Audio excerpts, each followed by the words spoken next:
year is 1993, and the next time the TSA asks me what's in my suitcase, I'm going to say, suits, socks, $100 million. The usual. This is Cliffhanger.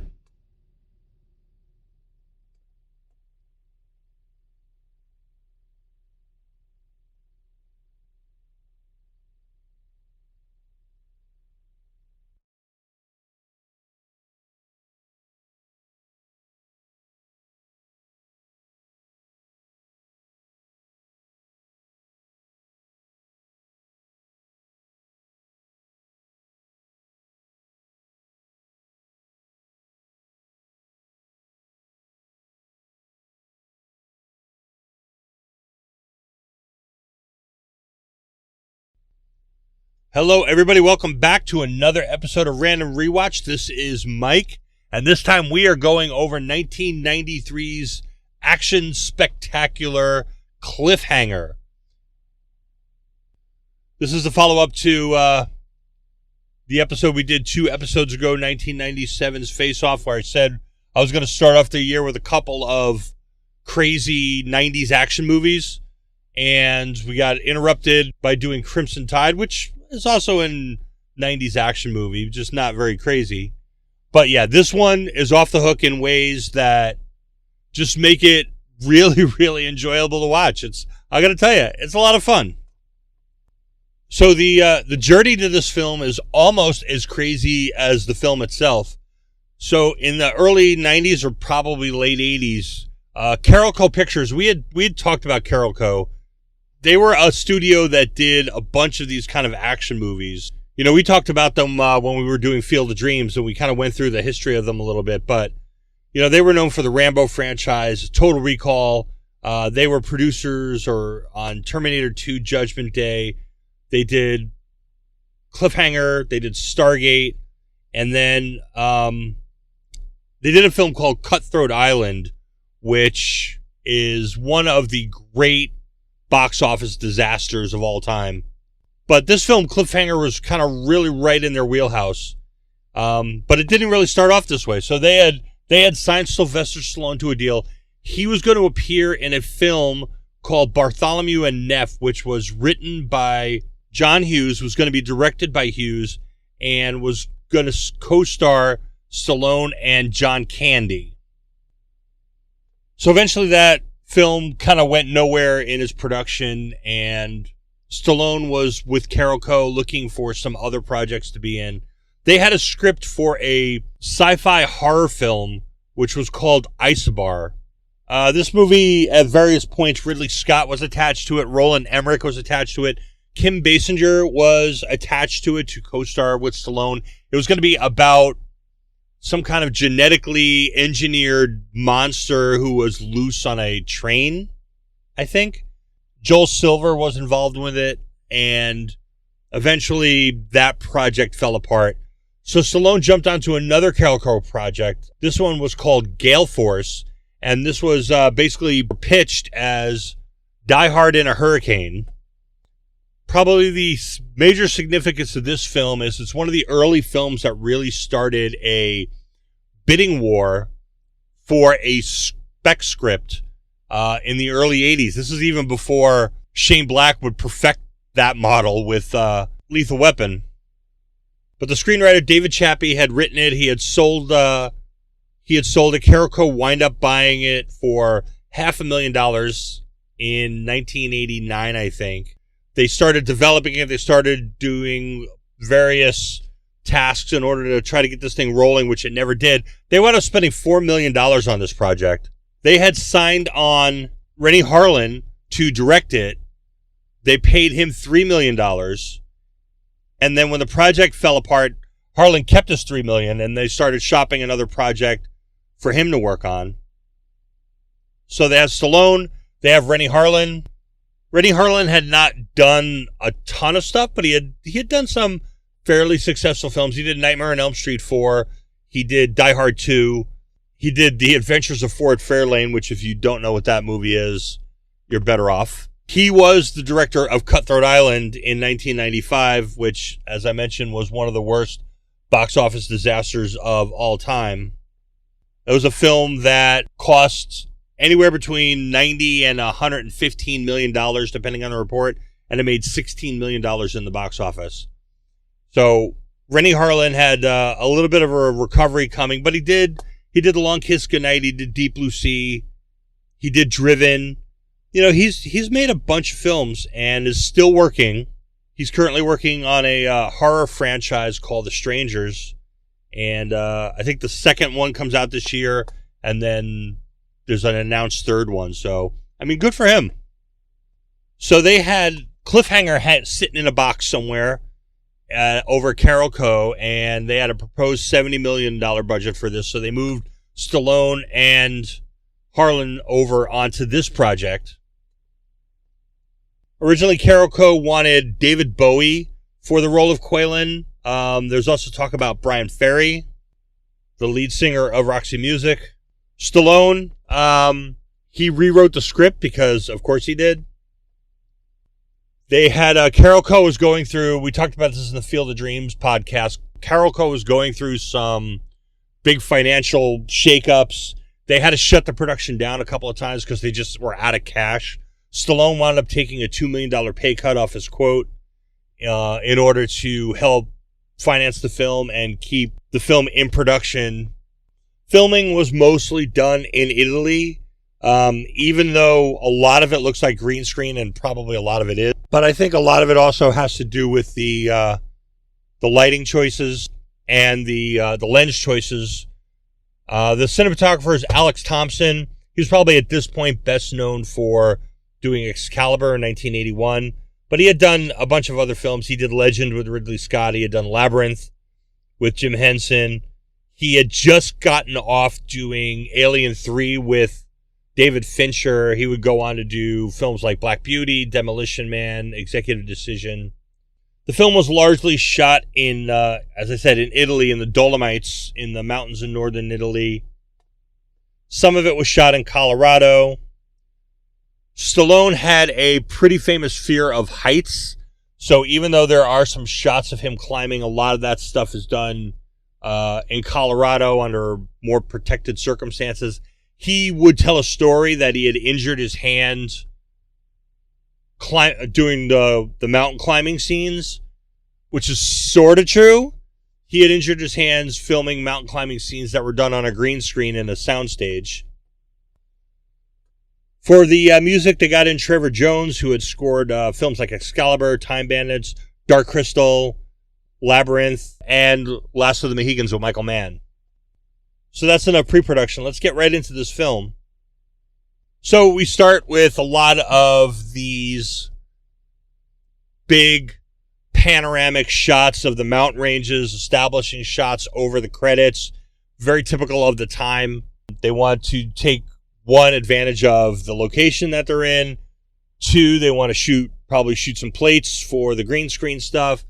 Three, they want to really kind of set the setting of where we're going to be and what kind of mountains and stuff that we're talking about. And then we wind up with a helicopter that is flown by a young woman, and this is actress Janine Turner.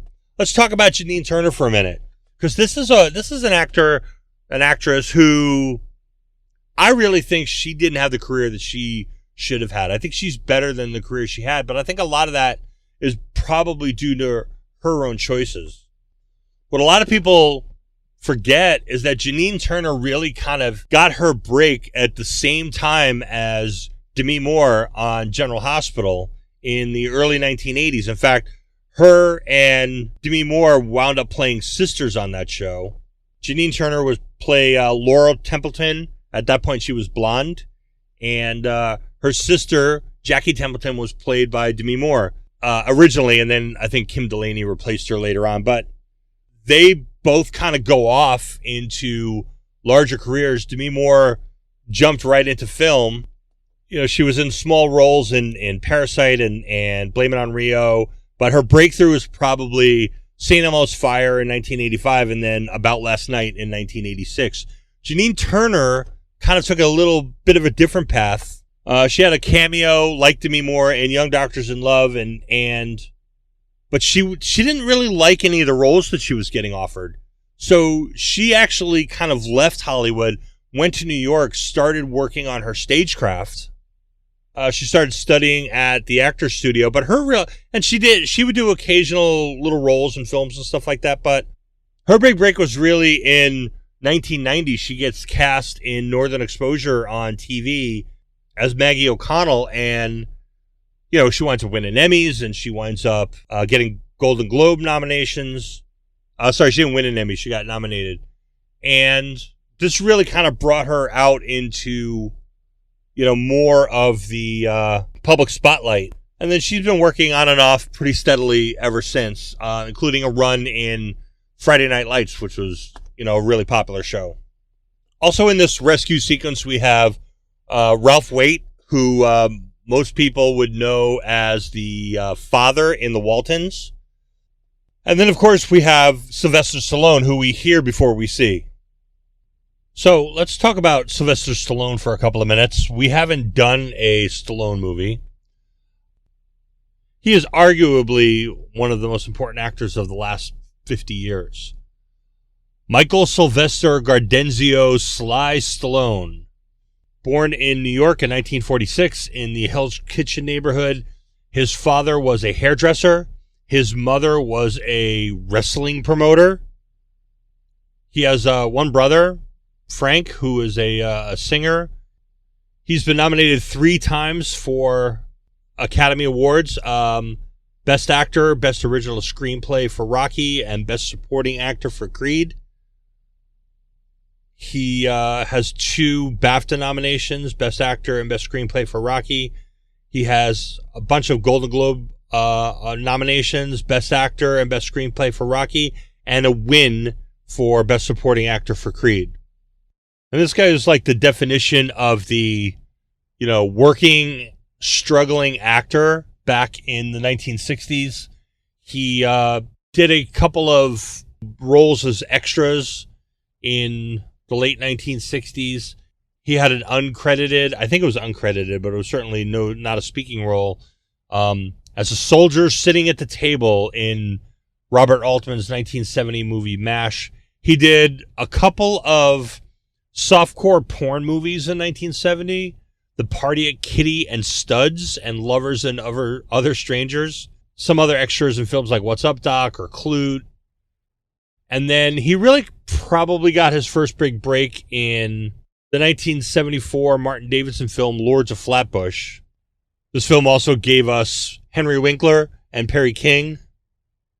In 1975, he played Frank Nitti in the film Capone, which was produced by Roger Corman. He was in Death Race 2000, Cannonball. But his huge breakout role was in 1976 in Rocky, which was based on a story that he had written. He managed to sell the script. He managed to hold out so that he would get to be in it. Actually, pretty funny. He had given the script to Henry Winkler, who was friends of his from doing Lord of Flatbush. Henry Winkler went to ABC, showed them the script.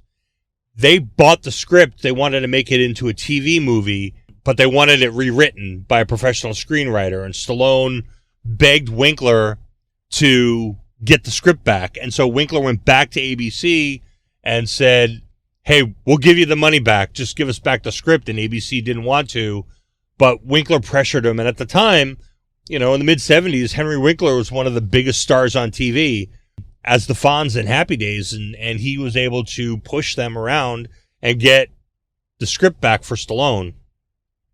So by the time we get through the 80s, he's done 5 films in the Rocky franchise.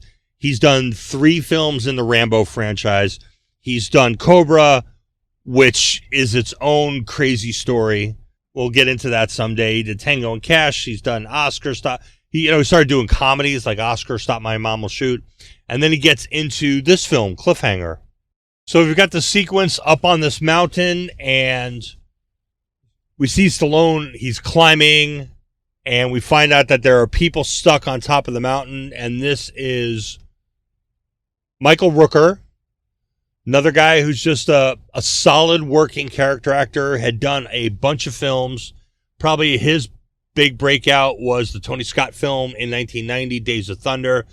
But his next film after that was a role as one of the investigators in Oliver Stone's JFK.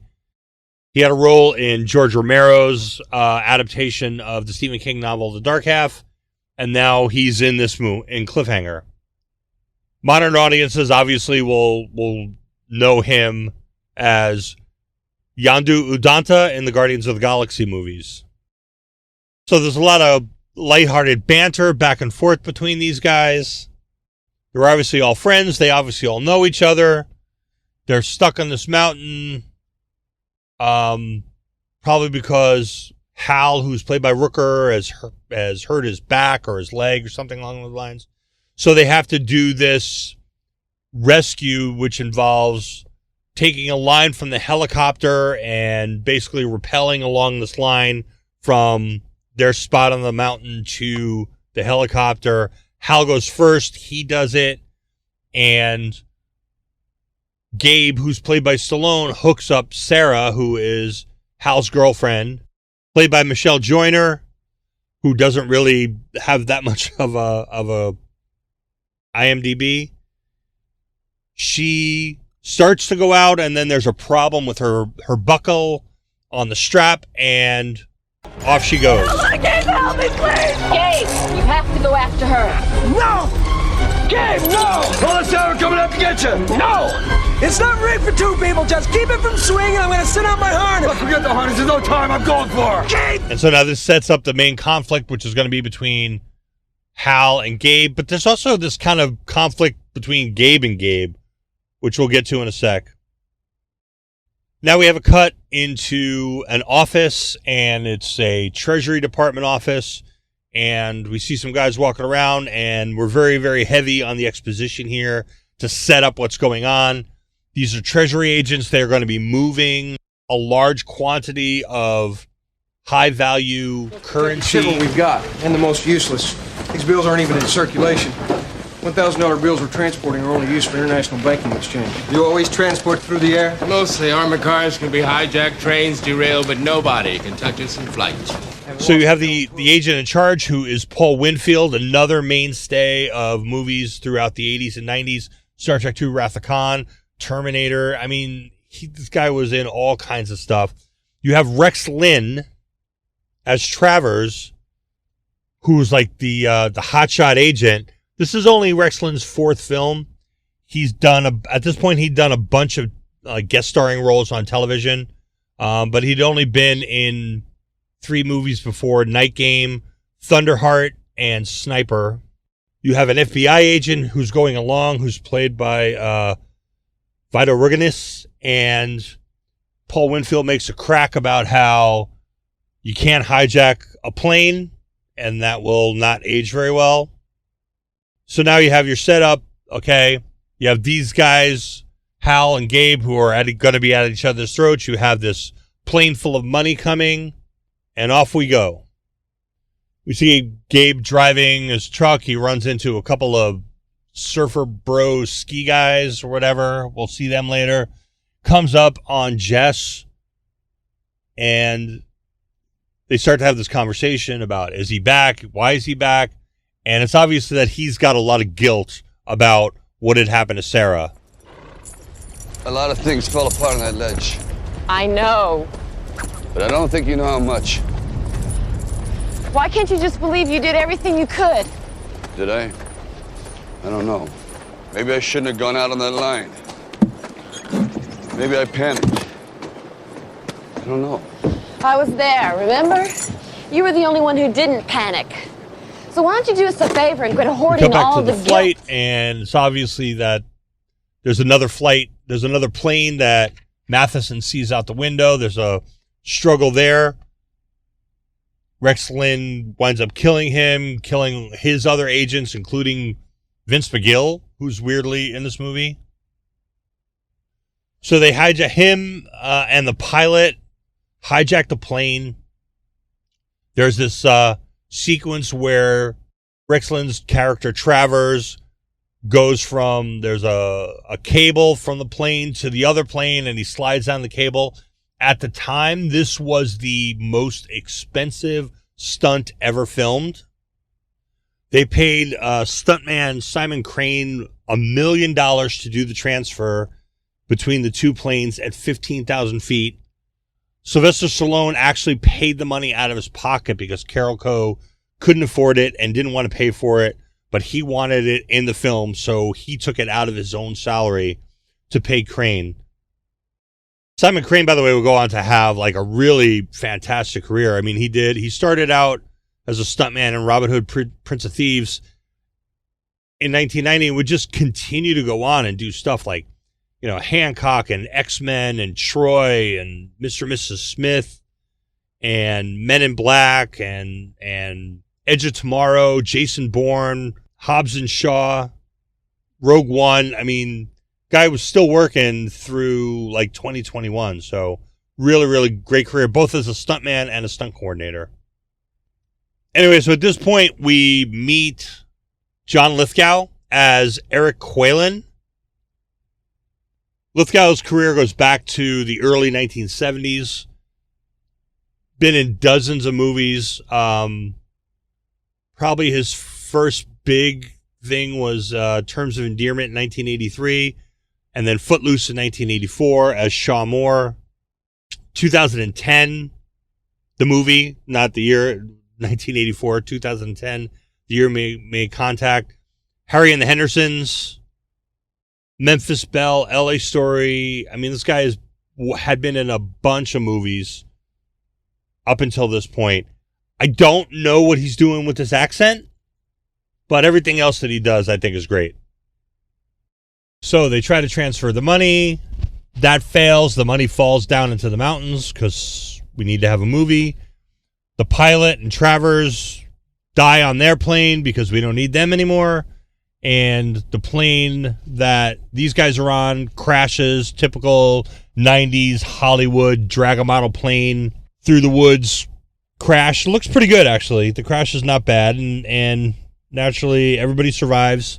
And so they're stuck up on this mountain, and what are they going to do? And so they come up with the idea that they're going to make a fake call to the rescue people and get them to come and get them and walk them off the mountain. If you slept through the landing, you're going to need all the money you can find to buy your way out of this country. You know it? No, I know it. How do we get off the mountain, even if we find it? Crystal! I think we found a frequency. Somebody help. Please. Is there somebody there? Somebody please help. Rocky Mountain Rescue, come in. We've got some more exposition with the Treasury guys and Paul Winfield and the FBI guys.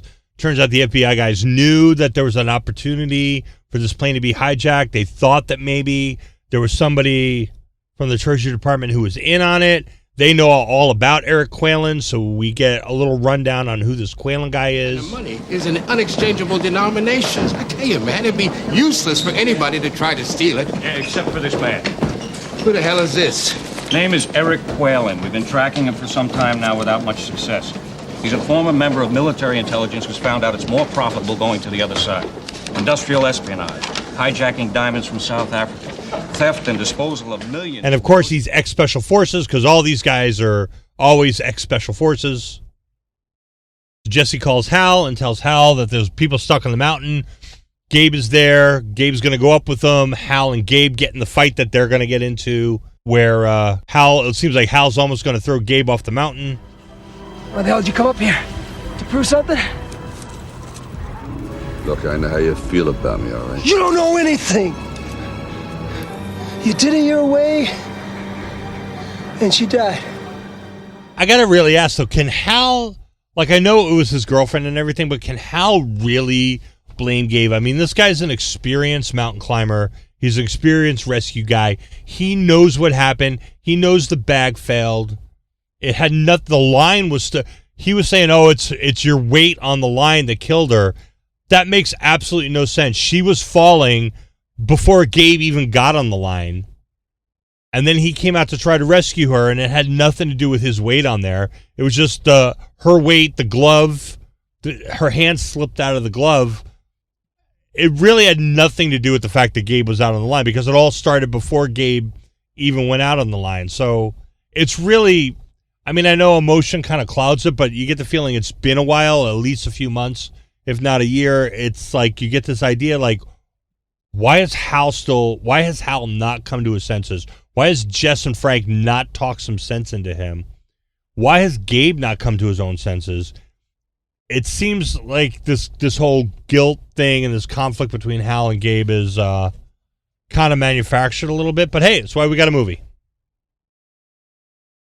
So Hal and Gabe get to the plane. They find the guys. They find the guys are baddies. They kind of go through the whole thing. You're going to take us to go find the money kind of stuff. They wind up getting separated. Gabe goes up on top of one of the mountains by himself to get the money, throws it over the side of the mountain. They think they kill him. Hal makes a call back down to Jess saying that there's nobody up here. I'm stuck up on the mountain. I'm going to go to this cabin. And Jess starts to figure out that something's not exactly the way that it's supposed to be. He said the tower, but he's on Combe Bluff. Frank, fly me to the West Valley. The winds are never too strong there. It's only a half-hour climb to the Douglas Shaft. It's the only shelter for miles around. Hal would have to go there. Jesse, that is a bad idea. Please, Frank. Look, if I don't find him, you can come and pick me up by nightfall. Hal would have my head. And so Hal and the bad guys get up to this cabin, this old museum, whatever it is that's up in the woods that Gabe's already been to and gotten some equipment from. And Hal tries to convince Quaylen that, you know, him and Gabe aren't together, that he doesn't like Gabe. Quaylen's not buying any of it. It's tourist souvenirs. More equipment? Maybe Walker plans to look after his friend here. He's not my friend. And I don't like him any more than I do you. Nice try. But I never underestimate the power of loyalty when it comes naturally. Not like the kind that has to be paid for.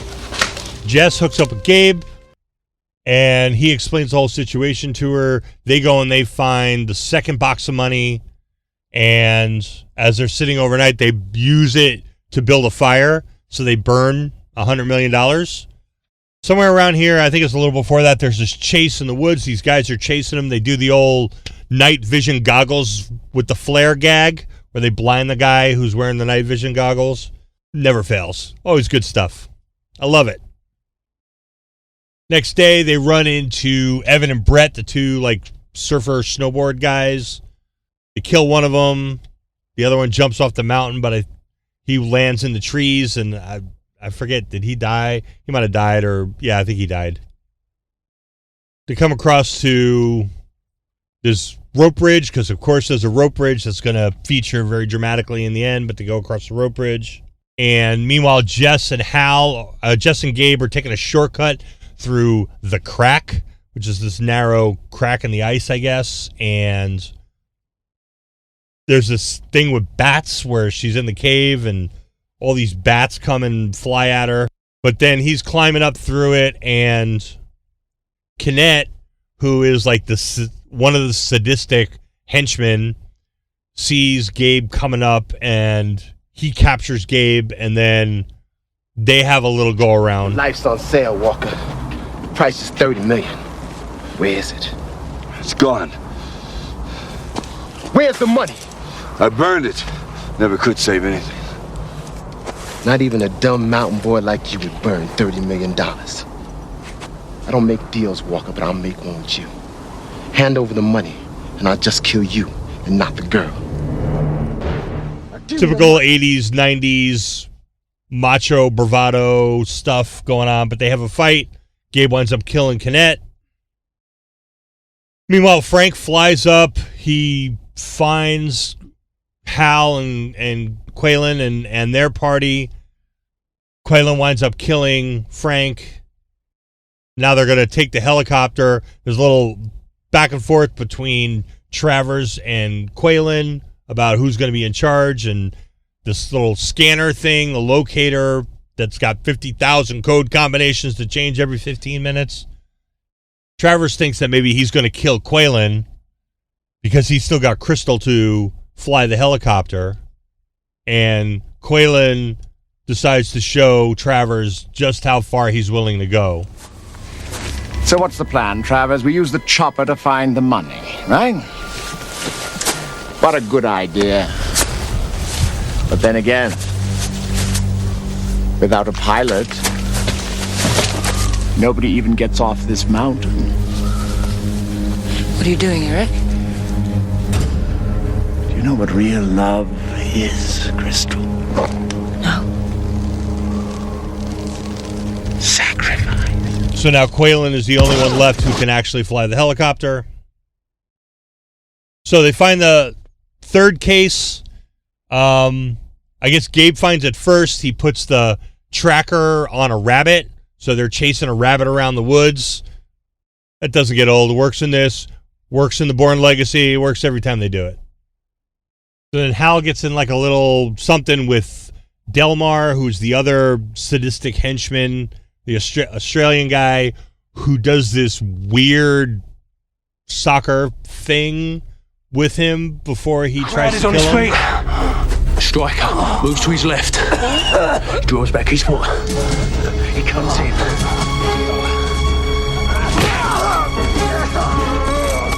But then Hal is finally able to get one over on Delmar.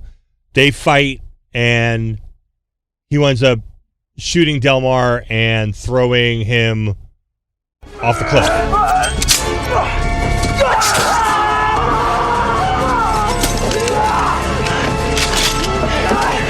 Season's over!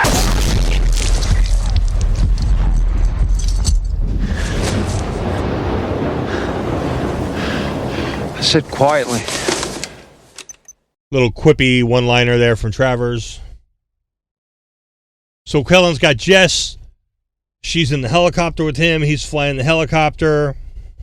Gabe starts to really kind of goad Quaylen on. Come on, Quaylen. I got what you want. Come on.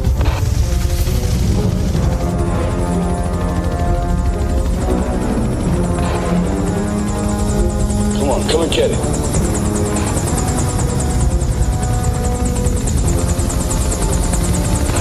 Come on, closer.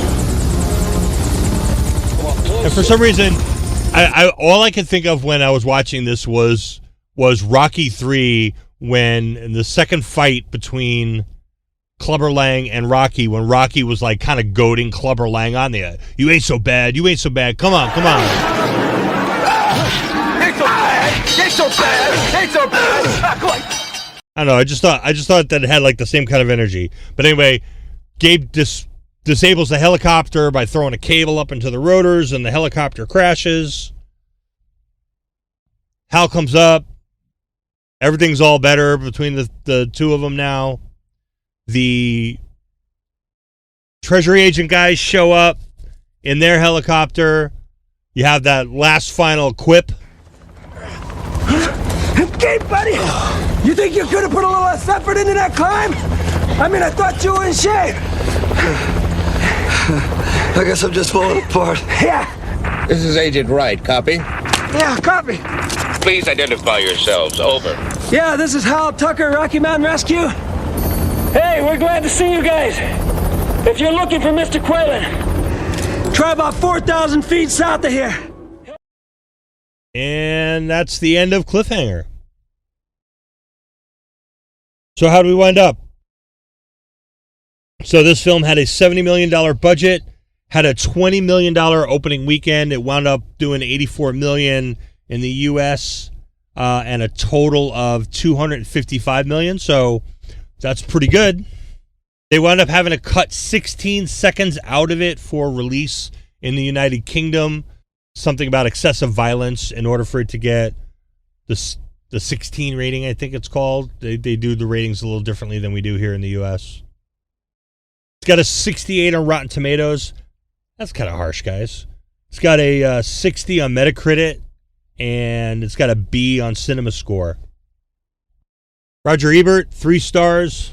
He said, I guess it won't flop because it delivers precisely what it promises. It's a big budget extravaganza with lots of stunts and special effects, starring Stallone as a professional mountain climber and rescue expert who gets roped into a scheme masterminded by criminal skyjackers. There's not a moment in the plot that I could believe, and that's fine. Siskel and Ebert on their show, they were fairly complimentary of it. Both of them were kind of like, look, don't take it too seriously. I like Lithgow very much in this film, but another thing, and maybe it's because I have a special relationship to heights, because I'm afraid of them, but I thought the mountain climbing stuff in this movie was truly sensational. It was well made. The special effects, if that's what they were well done. There are shots where you can see that it's really Stallone up there because they use a telephoto lens, and I got a feeling of vertigo, I got a feeling of involvement and fear, and the movie did work for me. It worked. Roger, that stuff is stunt work. It's just kind of a good time at the movies thing, that's really fair for this. As far as Oscar nominations, it got nominated for sound and sound effects editing and visual effects. It lost all of them to Jurassic Park. No surprise there. It did also get Razzie nominations for Lithgow, for the screenplay, for Janine Turner. That was harsh. And for Worst Picture. So this film had originally in 1994, the year after it came out, there was plans for it to have a sequel. That kind of went nowhere, probably largely due to Carol Co's financial issues. Sat around. In 2014, there was a project afoot to reboot it with Jason Momoa.